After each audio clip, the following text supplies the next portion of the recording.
आपको पता है, और अब सतवादी सत्संत हो, सत सेवक हो, सत लोक के वंशज हो, तो तुम्हें सत्य पता होते हुए लिखने में क्या दिक्कत आ रही थी? एक होता है कि नहीं पता था, चलो कोई बात नहीं, नहीं पता, अनजान है। तुम अपने मुंह से बता रहे हो कि नहीं वो गुरु नानक देव की, नहीं वो मदन साहिब की वाणी है, और तुम अपने ग्रंथों में लिख रहे हो कि गुरु ग्रंथ साहब में ऐसा लिखा है। नहीं तो साहब ऐसा भी तो हो सकता है कि खाली महेंद्र जी को पता हो और रामपाल जी महाराज को पता ना हो। ऐसा नहीं होता, ऐसा नहीं होता, सब दोनों को पता है। ये सारा देखो जो भी है, अकेले के बंदे के बस की बात नहीं होती। इतना बड़ा पंथ चल रहा है तो अकेले के बस की बात नहीं, ये सारी, क्योंकि वो शंका समाधान में जिसको रखा गया है। हम लोग ओपनर देखो, ओपनर बैट्समैन जो आता है वो छक्के चौके मारता है सीधे।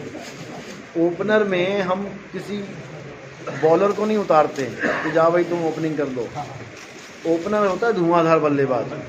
तो महेंद्र भगत जी जो हैं वो धुआंधार बल्लेबाज हैं, ज्ञान चर्चा बहुत अच्छी करते हैं। मेरी पता नहीं कितनी बार बात हुई है उनसे, 2010 में, 2011 में भी आधा घंटा भी बात हुई है हमारी, और ज्ञान चर्चा बड़ी अच्छी करते हैं वो। आप लोग तो टिक भी नहीं पाओगे उनके आगे, पूरे साथ लेकर के बैठते हैं। हाँ, और हर जगह से हर जवाब है उनके पास। लेकिन जब ये सवाल मैंने पूछा तो अटक गए, तब अंदर से सच बाहर आ गया। तो मैंने उनको कहा कुछ नहीं, आप रिकॉर्डिंग सुनो। मैंने कहा बहुत अच्छी बात है जी, आपने बता दिया, लेकिन ये हैं कौन मदन साहब, ये बताओ तो सही। वो कहते जी आपका नाम हमने, मैंने कहा मैंने तो कभी नाम ही नहीं सुना उनका, ये कौन आ गए मदन साहब। वो कहते आपका नाम नहीं, आपने किसी का नाम नहीं सुना तो क्या वो संत नहीं होगा?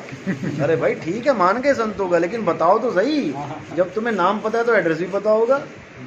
जब तुम्हें ये भी पता है कि ये वाणी मदन साहिब की है तो मदन साहिब के पंथ के बारे में पता होगा। तो कहते नहीं, वो राधा स्वामी वालों से पूछो जिन्होंने छापा है। अरे उन्होंने तो कम से कम सच छाप दिया कि सोई गुरु पूरा कहावे मदन साहिब कहते, तुम तो सच भी नहीं छाप पाए।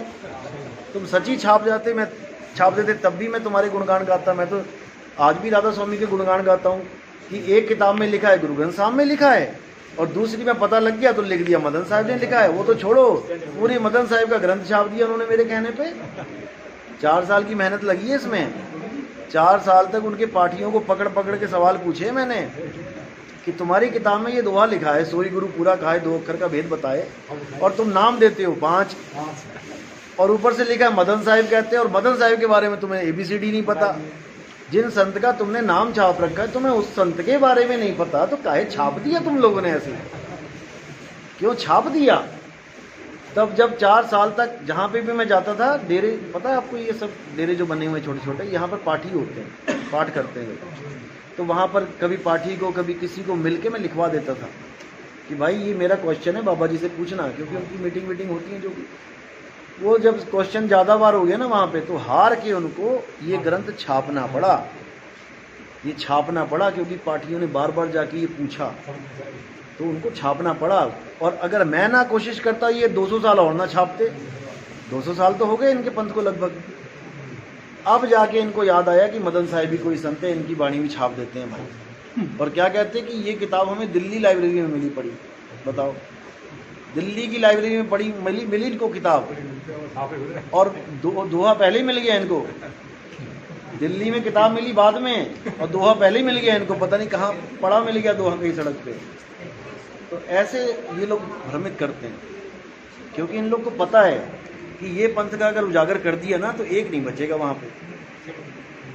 सब आ जाएंगे, जितने विवेकी हैं सब आ जाएंगे इधर। इसलिए इसको गुप्त रखा गया। कबीर साहब ने तो रखा ही रखा था, इन लोगों ने भी बड़ा योगदान दे दिया गुप्त रखने का, और बाणियाँ छापते रहे बढ़िया करके। वही बाणियाँ आज गले की फांस बनी पड़ी। रामपाल जी महाराज ने भी खूब बोली है वाणी, बहुत बोली यार। जितने भी सत्संग हैं उसमें राधा स्वामियों के बारे में जब भी उन्होंने बोला तो ये वाणी हमेशा बोली।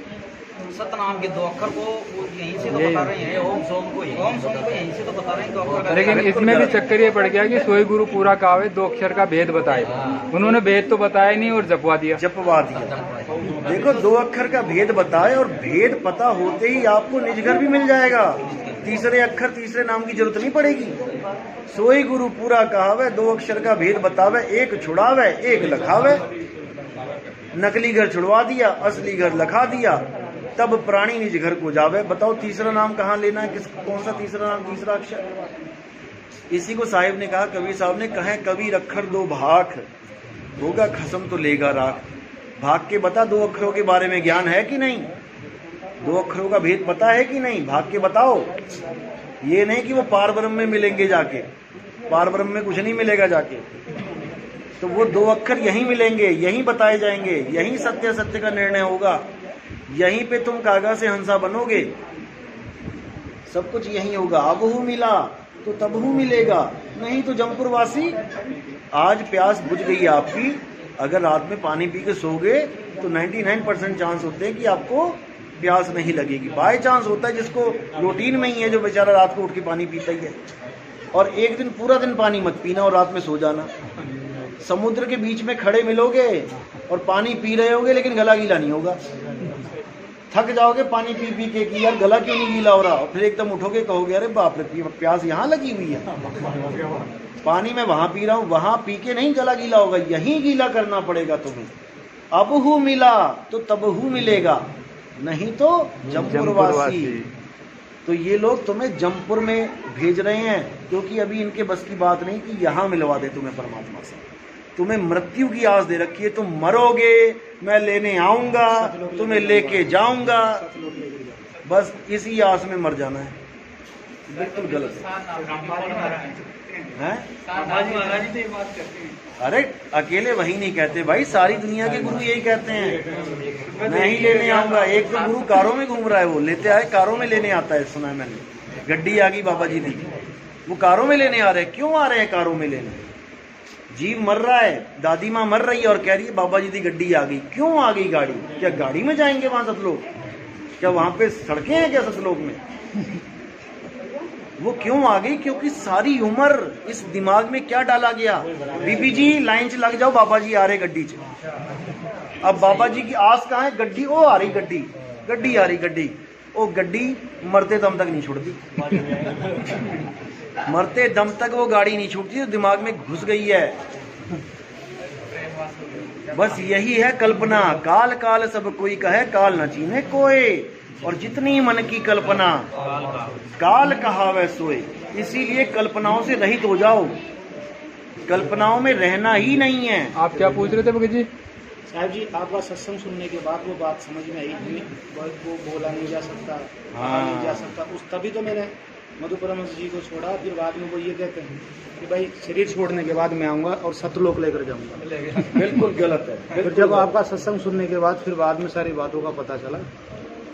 जो लेने आ रहा है भाई वो गुरु नहीं है, वो काल भगवान। वो इंदुमती को भी लेने आया था और कबीर साहब के रूप में ही लेने आया था, और कबीर साहब ने उसको पहचान बता दी थी कि उसका माथा छोटा होगा, आंखें पीली होंगी और ऐसा वैसा होगा। अब जब पूरा कबीर साहब का रूप ले सकता है तो माथा छोटे से बड़ा क्यों नहीं कर सकता? वो आंखें पीली से सफेद क्यों नहीं कर सकता? आज भी कुछ गुरु वही किताबी कहानी सुना सुना के कह रहे हैं कि मेरे रूप में आएगा, माथे छोटी होंगी, आंखें पतली होंगी, पीली होंगी। बताओ, हद कर दी तुम लोगों ने। यही गुमराह किया जा रहा है जीव को। क्यों? लिखा हुआ है, मानना पड़ेगा। लिखा है तो मानना पड़ेगा। ये लिखे पढ़े गुरु हैं, ये लिखे पढ़े, ये पढ़े लिखे नहीं है ये लोग। जब मैंने उनसे आश्रम में फोन करके पूछा ना भाई ये देही गुरु शब्द गुरु इसके बारे में बताओ आप क्या है, हाँ। तो क्या बोले कि देही गुरु शब्द गुरु साहिब जी है, एक ही है। अच्छा, वही है। उसको कोई शब्द गुरु भी गर्भ में आता है क्या? ना हम लीना गर्भ बसेरा बालक हुई दिखलाया। तुम क्यों नहीं दिखला पाए भाई? बिना गर्भ के क्यों नहीं आ पाए तुम? अगर तुम ही शब्द गुरु हो तो तुम क्यों नहीं आ पाए कबीर साहब की तरह कमल पे? फिर मेरे को क्या कि जैसे आपके सत्संग की बात समझ गया है ना, मैंने तत्काल ही उनको उसी वक्त ही छोड़ दिया। यही विवेक होता है, यही विवेक होता है। किसी ने हीरा बोल के कांच बेच दिया, तुम ले लेके घूम रहे हो। अब किसी ने परख दे दी तुम्हें, उसके कहने पे नहीं फेंकोगे, तुम्हें परख दे दी। जब तुम परखोगे तो तुम खुद ही फेंक दोगे, यार क्या लेके घूम रहा हूं मैं। जब तुम 500 का नोट 2000 का नोट लेते हो किसी से तो क्या करते हो? तुम ही परखते हो। किसी से तो सीखी है ना परख, किसी ने सिखाई है ना। अब वो जिसने सिखाई है वो तुम्हारे सामने थोड़ी नहीं खड़ा है कि ला मैं देख लेता हूँ नोट असली है कि नकली। परख सिखा दी उसने परख सिखा दी, अब तुम ही पारखी हो। भूल मिटे गुरु मिले पारखी, पारक पद दिखलाना। तुम परख करना जान गए, अब तुम्हें कोई बेवकूफ बना के दिखाए, अब तुम ही पारखी हो। तो कबीर साहब यहाँ पर सबको पारखी बनाने आते हैं, शब्द विवेकी पारखी सो माथे का मोह। और पारखी कब बनते हो तुम, विवेकी कब बनते हो, जब तुम्हें विवेकी गुरु मिल जाता है। अगर विवेकी गुरु तुम्हारी किस्मत में नहीं है तो तुम्हें ये मंत्र वाले गुरु मिलेंगे, 52 अखरी गुरु। इसीलिए बोला गुरु गुरु में भेद है, गुरु गुरु में भाव, सोई गुरु नित बंदिए शब्द बतावे दाव। शब्द एक दाव है, ना कि शब्द कोई जाप है। जब पहलवान लड़ते हैं तो धोबी पछाड़ धोबी पछाड़ धोबी पछाड़ जपना नहीं होता वहां पे, वो दाव है। और जब धोबी पछाड़ पड़ता है वो चित्त हो जाता है। तो यहाँ पर चित्त करना है काल को, ना कि नाम जपने हैं। लाठी डंडा करके कुत्ता नहीं डरेगा, वो काल होगा आने, वो क्या डरेगा। मंत्रों से तो कुत्ता भी नहीं बजाता। अब कोई ध्यान वगैरह कोई विपස්සना नहीं करनी। हाँ बिल्कुल छोड़ दो, ध्यान खत्म करो। मैंने बोला कि जो भी आप कुछ करते हो उसको छोड़ दो। और ये जो बताया है केवल ये करो, ये क्यों करना है, इससे दो चीजें होती हैं। एक तो पुराने वाले नाम खत्म हो जाते हैं, वहां ध्यान ही नहीं जाएगा आपका। एक इन नामों से प्रेम भी होगा, क्योंकि ये परमात्मा के ही नाम है। अगर हम कहते हैं सतनाम वाहेगुरु तो हमारे मन में परमात्मा के लिए श्रद्धा आती है। अगर हम कहते हैं जय हनुमान जी की तो हमारे लिए हनुमान जी के लिए श्रद्धा आती है। हम कहते हैं जय श्री राम तो राम जी के लिए श्रद्धा आती है। कोई कहता है जय भैरव बाबा तो भैरव बाबा के लिए श्रद्धा आ रही है। सर जो विपස්සना है वन बुद्ध वाली, तो क्या ये अधूरा ज्ञान है? अधूरा ज्ञान है, ये देही ज्ञान है, बस इतना समझ लो। वो जो आपसे करवाया जा रहा है ना, आपको किसी और चीज का अनुभव दिया जा रहा है। यानी कि आप अपने शरीर का अनुभव लो, आप अपनी सांसों का अनुभव लो, आप इसका अनुभव लो, आप उसका अनुभव लो। अरे जो अनुभव ले रहा है उसका अनुभव कौन देगा? जो दुनिया भर का अनुभव लेके बैठ गया वो क्या है? सुई से लेके हवाई जहाज तक का अनुभव है इस जीव को, सब कुछ बना देता है ये, लेकिन अपने बारे में नहीं पता इसे मैं क्या हूँ। सही बात। हर चीज की नॉलेज लेके बैठा है ये, बड़े से बड़ा ज्ञानी बना बैठा है, लेकिन खुद का ज्ञान नहीं है कि मैं क्या हूँ। बस इसको समझना। हाँ बोलो। जैसे मूल बीजों में ऐसा लिखा है, हाँ अब मुक्त जीव फिर देह धारण नहीं करता हाँ ऐसे। और अनुराग सागर में ऐसे लिखा है वो कबीर साहब चारों युगन में आते हैं। बिल्कुल। अब समझो इसको, आप लोगों को जेल हो गई, आप लोगों को जेल हो गई, प्रधानमंत्री ने शेड्यूल बना लिया, चलो आज जेल में देख के आते हैं, घूम के आते हैं क्या चक्कर है, क्या कैसे हमारे जीव रहते हैं वहाँ पे। अब वो जेल में आए, अब जेलर को तो पता है कि भाई ये कैदी नहीं है, और कैदी हंस रहे हैं देख देख के, वो देखो प्रधानमंत्री भी जेल में दिख गया, वो भी आ गया, ले हमारे जैसा ही हो गया वो भी। अब इसके भी खूब जेलर पीटेगा इसे, और इसकी भी तरीके लगेंगी और सीधे फांसी पे चढ़ा देंगे इसे, क्योंकि वो अपने जैसा समझ जाते हैं उसको। जुगन जुगन हम आए चेतावा, कोई कोई हंस हमारा हो। जुगन जुगन से आ रहे चेताने के लिए। एक बंदा डूब रहा है, बचाओ बचाओ बचाओ, एक ने छलांग मार दी, कहता अच्छा तू भी डूब रहा है मेरे साथ, आ जा तू भी। अरे तुझे बचाने आया है वो, तुम्हें बचाने आया वो नदी में छलांग मारने, वो डूबने नहीं आया हमारी तरह। हम तो डूब ही रहे थे, ये तो मालिक ने छलांग मारी और हमें तरीका बता दिया कि कैसे तैरना है। कोई तुम्हें लाद के नहीं लेके जाएगा, वो तुम्हें तुम्हारा ज्ञान दे देगा, तुम ही तैर के भवसागर पार कर लोगे। समझ रहे हो? अब वो कितनी देर लगाते हो उस तैराकी सीखने में, ये तुम्हारे ऊपर डिपेंड करता है। ये तो खत्म नहीं होंगे पूरी रात। साहिब जी चर्चा चल रही थी आपके आने से पहले, उसके बारे में थोड़ा सा आप बताओ। जैसे एक मिनट, इनको खड़े हो हाँ, गए ना, बताओ। देखिए। हाँ मैं ये कह रहा हूँ ये आप का हाँ तो उसका मनन मतलब अपने आप ही होता रहता है। बिल्कुल होगा। तो आपने कहा कि जैसे मनन करने मैं सत्संग थोड़ा मेरे सुनने को लगा कि बगैर गुरु के हाँ सत्संग ये करोगे तो खतरा हो सकता है। मंगाऊं सर दूसरा तो बिना गुरु के सत्संग करोगे खतरा हो सकता है। जैसे अब मैंने नामदान ले लिया, हाँ अब कोई दिक्कत नहीं। हाँ और नहीं लिया था ना जब खतरा था, खतरा किससे था? भाई कोई दिक्कत हो। अच्छा, मतलब ये कह रहे हैं कि जब तक अगला नाम नहीं ले लिया, जब तक पिछला नाम छोड़ने में खतरा रहता है कि पिछला गुरु भी छोड़ दिया, अगला बना नहीं तो बीच में लटक गए। बीच में लटक गया। अब बीच में नहीं हो, अब आपका एडमिशन हो गया है, देखो गले में आई कार्ड पहन गया ना बच्चों की तरह। अब ये आई कार्ड है कबीर साहब का। आपका सत्संग बिल्कुल चलते चलते ध्यान लग जाता है, गड़बड़ नहीं कर रहा हूँ मैं। बस ऐसे ही होता है। ये सत्संग ऐसा है कि सुनते सुनते ही तुम कहाँ पहुँच जाओगे, तुम्हें खुद बताना पड़ेगा, गुरुजी कहाँ पहुँच गया मैं। कहाँ पहुँच गया। बस ऐसे ही होता है। और इसके नियम थोड़े से मेरे को समझा दो तो भाई खाने जो पहले पीने नियम का- पता थे ना आपको, उसमें से काटे ही मरवाएंगे, फिक्र ना करो।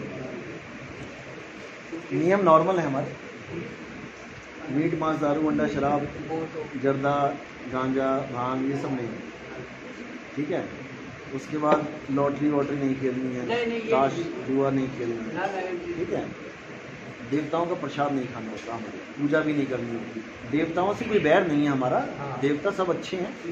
जल देवता पानी, वरुण देवता पानी ना बरसाए तो यहाँ पे प्यासे मर जाएंगे, वायु देव अगर हवा ना चलाए तो मर जाएंगे।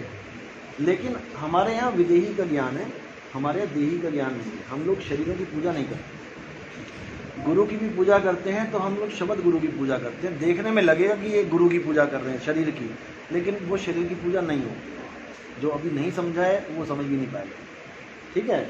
बाकी नॉर्मली है, बाकी सब तो ठीक ही है। बाकी आप बताओ कि कहाँ आपका नाम खंड हो रहा था पीछे। मेरा खंड है, जैसे मेरे लड़के दो है, हाँ दोनों ड्रिंक करते हैं अच्छा।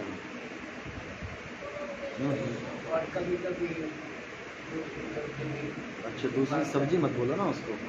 हाँ हाँ, ठीक है।